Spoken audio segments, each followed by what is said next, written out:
2020-ci il 8 noyabr Şuşa şəhəri işğaldan azad edilmişdir və Azərbaycan öz torpaqlarının birliyinə qovuşmuşdur.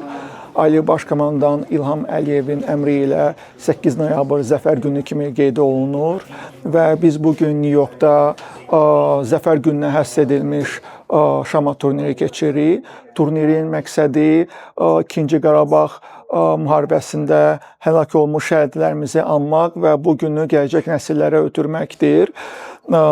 İsveç sistemi ilə keçirilir şahmat turniri. Sürətli şahmat üzrə 6 oyundan ibarətdir və bu layihənin ərsəyə gəlməsində biz Azərbaycan diasporasına öz təşəkkürümüzü bildiririk.